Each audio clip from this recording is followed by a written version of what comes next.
Bhagavad Gita is a book of mankind's collected experience of and answers to life's most basic questions. Who I am, from where do I come, what is my purpose and destiny, and most practically, how do I find happiness? These podcasts originate in the lectures of Neil Bhatt, a disciple of Swami Chinmayananda. They are presented here in 20 to 30-minute segments, each covering 3 of the Gita's 701 verses. Welcome to Gita Wisdom for Daily Living. We had been discussing chapter 3, Karma Yoga, Yoga of Action. In chapter 2, Bhagavan had given us indication about who we are at the core of our being. That the self that I think I am is not the self, but myself is imperishable, everlasting, all-knowing, and ever-blissful. And it is contrary to my own experience. So, it becomes a hypothesis for me. It's not my knowledge right now that the self is all-pervading, everlasting, ever-blissful.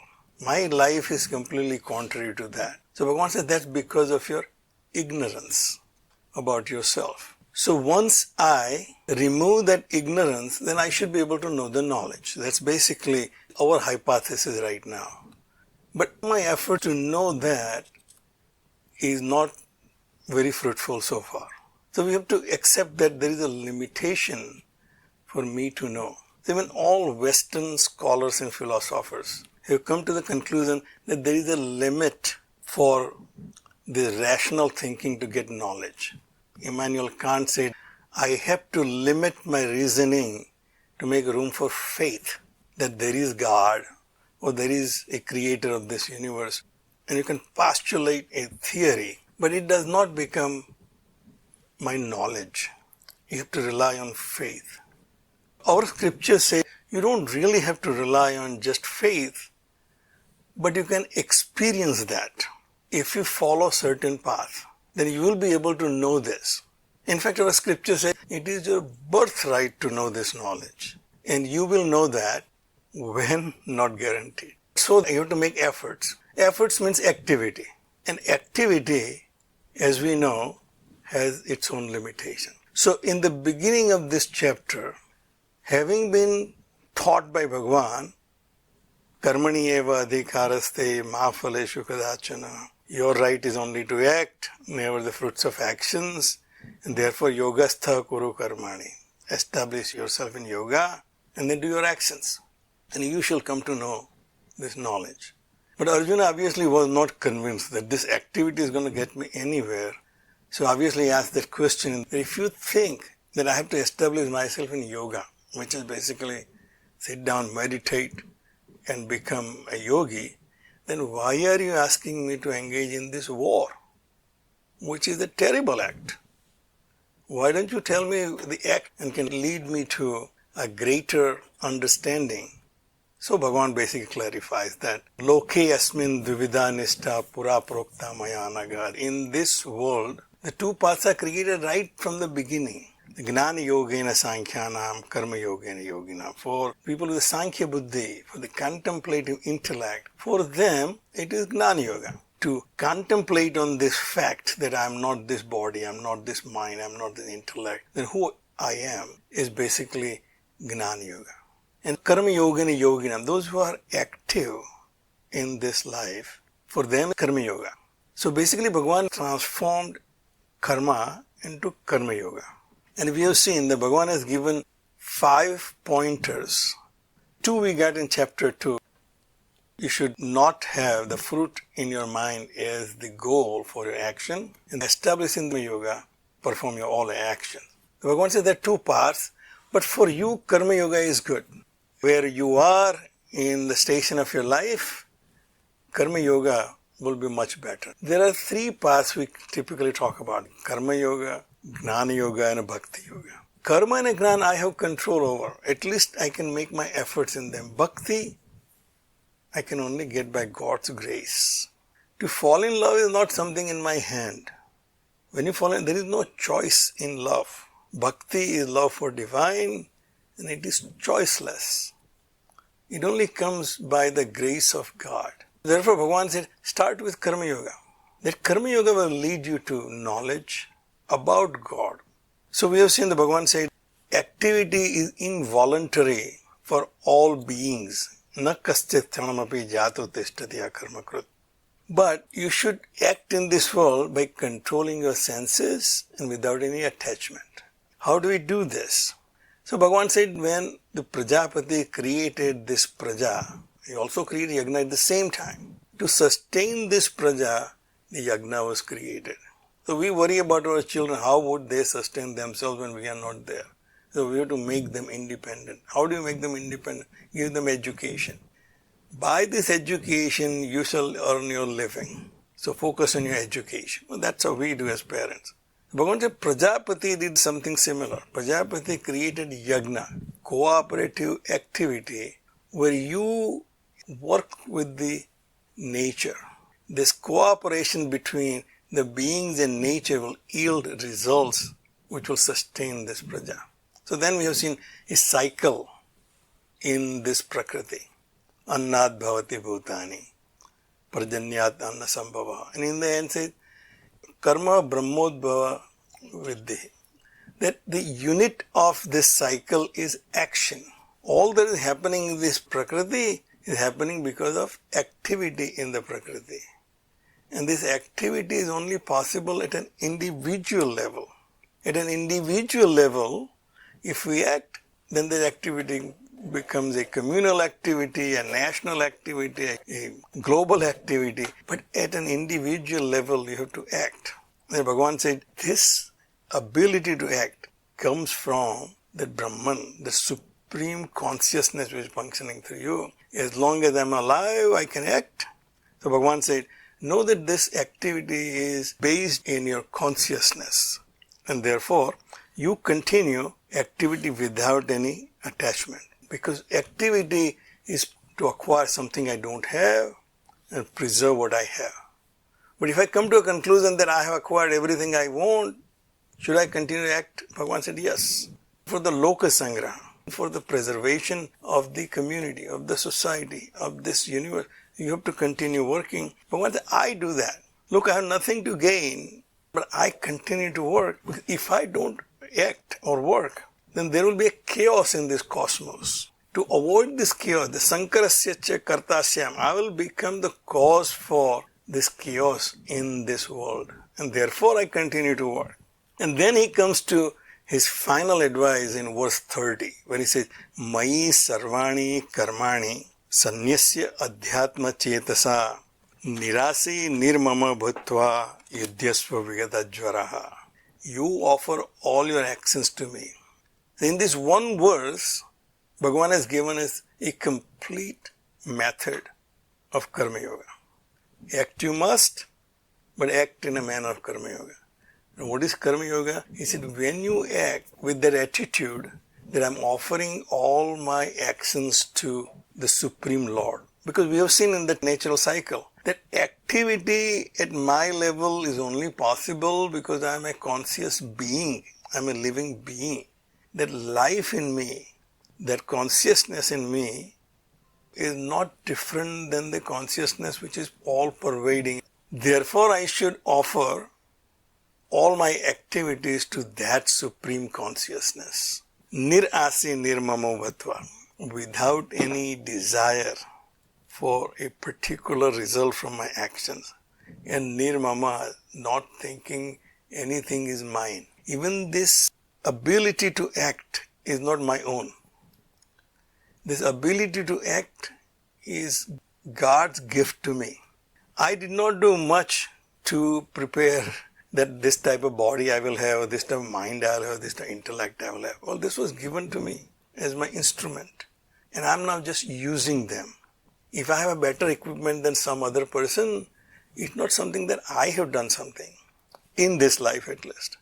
So Bhagavan said, Nirasi nirmamo bhutva. You become desireless and without any sense of agency that this is mine. Therefore, you should act according to your own dharma. Wherever you are, whatever the station you are at in your life, you should act according to that. Because you don't really have any choice but to act according to that. I can't suddenly wake up one morning and say, I really don't want to act as an architect anymore. It's too much. This business is not doing well for me. I'm going to become something else. Well, I don't really have an ability to change right away. So Bhagavan said, Swadharmam nidhanam sreyaha paradharmo bhayavaha. You act according to your own dharma, according to your own prakriti. Because to act like someone else is very dangerous. It may seem easy right now. It may seem glamorous right now. But because it is not your nature, you will fail eventually. And you will not make any progress. So therefore I said, even a wise person is also bound by his own prakriti. Even a wise person is not free from his own nature. He also acts according to his own nature, except that he does not consider that as his own nature. He considers this the nature of my body, mind and intellect. I offer all that I do to the Lord who is making me do that. You're bound by the Prakriti because you're part of Prakriti. Your Prakriti is basically who you are at this point. And therefore, know your nature and act accordingly. In Arjuna's case, he said, you're a Kshatriya, you're a prince who is responsible to protect others, and now you're in front of this enemy army. Your job is to fight this war. Same thing, that whatever station of life I am in, I should act accordingly. Prakriti works by likes and dislikes. So I have created the likes and dislikes by my experiences in the world of objects. Some experiences I like, some I did. These likes and dislikes reside in my senses, in my sense perception. Sense perception was pleasurable, I liked it. Perception was painful, I didn't like it. They are your obstructions, and therefore avoid them. If that is the case, just tell me, what is that force which makes people commit sins against their own will? Knowing this is not right, I commit that act and then I come to suffer for it. So Bhagavan said, Kama esha, Krodha esha. In the end, it came down to my likes and dislikes are the root cause of how I act. If I overcome my likes and dislikes, then it will be much easier for me to act in a rational manner. Why I'm not been able to do that? Is it because of the Kama and Krodha? This likes and dislikes create desire. The desire creates anger. This Kama is the root cause of all my problems. So Bhagavan said, therefore, consider them to be your enemies. This desire and anger are veiling my true nature. We start a journey from, I do not know my true self, and therefore all my problems in life. If I know my true self, I'll be almighty, all-pervading, omniscient, omnipresent, I have no problem. But that knowledge has been veiled by this Kama and Krodha. Therefore, Bhagavan said, Avrutam Gnanam Etena. Now this Gnana is the Gnana of myself. Avrutam Gnanam Etena Gnanino Nitya Vairina. By this enemy, this knowledge is veiled from even a wise person. Kama Rupena Kaunteya Duspurena Analena Cha. Kama, desire. It is insatiable like a fire. And therefore, Bhagavan says, Indriyani Manobuddhihi Asya Adhisthana Uchyate. If there is an enemy, I have to find his location. The location of my enemy is Indriyani Manaha Buddhihi. Senses, mind and intellect are the desire's residences. I identified where this desire resides. Etehi vimohyati esaha gnanam avrutya dehina. It deludes the embodied by veiling his wisdom. A simple fact Bhagavan said is, this desire is veiling your wisdom about your own self, and therefore this desire is your enemy. The desire is residing in your senses. First by the sense perception, this perception creates the conception of that object, and then I have a desire to acquire that object. If I can't acquire the object of my desire, then I'm angry. This desire and anger is veiling your true self, and therefore, Tasmat Indriyani Adav Niyamya Bharata Sabha.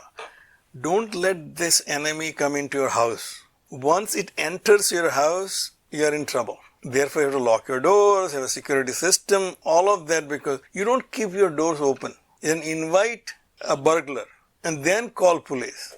No, first to protect your house. So the Indriyani Ado, from the beginning, Indriyani Ado Niyamya, control your senses from the beginning.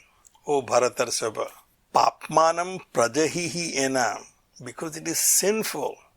The sinful thing is your desire. Kill it.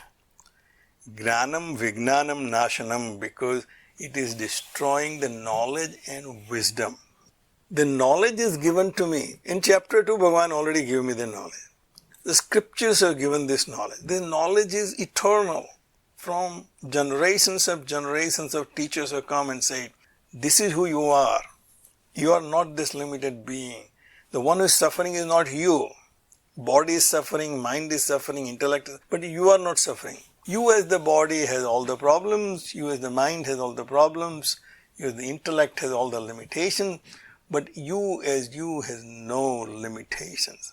Bhagavan said, this is destroyed by this enemy, which is in the form of Kama and Krodha. And therefore Bhagavan said that right from the beginning, destroy this enemy. Don't let this enemy come into your house. Your house through from the senses. The senses are the ones which are going out and getting this information about the sense objects. So then he says how to achieve that. So last two verses, as Swamiji says, gives us a complete method of meditation so that you can overcome this limitation. Indriyani parani ahuhu. Indriya are superior than this body. This body is a sense object, and obviously senses are subtler than this sense object which is my body. So they are greater than this body. Indriyebhya param manaha. Mind is even subtler, means greater, higher. Anything which is subtler is considered higher. So mind is subtler and therefore is higher than senses. Manasastuhu parabuddhihi. Buddhi is greater, subtler than mind. Manastastu parabuddhi, yo buddhi paratastu saha, and that, the Atman, is greater than the Buddhi. Swamiji points out here that this verse is taken from Kathopanishad, which says, Indriyebhyam param manaha, manasaha sattvam uttamam, sattvadadi mahanatma, mahato avaktam uttamam. Mind is greater than Indriyas, Buddhi is greater than mind. The great self, Mahanatma is the total mind. Avyaktatu parapurusaha. The Avyakta is the Mula Prakriti. And then even greater than the Mula Prakriti is the Purusha. It says that roll your senses into your mind, roll your mind into your Buddhi, and then roll your Buddhi into that Avyakta, and then Avyakta into that Purusha. So this identification that I have with my body, which is the grossest, that was the most selfish way to live. If I have an identification with the mind and intellect, I will be thinking about others. And then if I can get this identification to the higher level, I will be able to identify with the all-pervading self. So this is a technique right up front in chapter 3 Bhagavan gives out and says, start thinking about who you are at the highest level. And then in the last verse Bhagavan gives the prescription, Evam buddhehe param buddhva sanstabhya atmana atmana jahihi sastru mahabaho kamarupam durasadam. The goal of meditation, Bhagavan says, is to destroy this enemy which is of the nature of kamarupam, of a nature of desire. He also tells him that durasadam, it is not easy to do so. This enemy is not easy to fight. But be prepared. You have just started learning Bhagavad Gita. You are in chapter 3. Be prepared. You have a formidable enemy to fight in form of desire. But evam buddhi param buddhva, knowing him who is superior to intellect, and sanstabhya atmana atmana, know that there is something higher than my intellect. And then if I can control my lower self by the higher self. In other words, if my identification moves to the higher self, if my goal becomes to identify the higher self, I'll be able to control my lower self. So in the last two verses, Bhagavan has outlined the goal and a technique of how to achieve it. And with that, we basically conclude chapter 3. If you find this podcast helpful, please support it by donating any amount by going to the episode's website at neilbhatt.podbean.com or at chinmayarichmond.org. Thank you. Om Sarve Bhavantu Sukhina Sarve Santu Niramayaha Sarve Bhadrani Pashyantu Ma Kaschid Dukkha Bhag Bhave. Om Shanti Shanti Shanti. Harihi Om. Shri Gurubhyo Namaha. Harihi Om.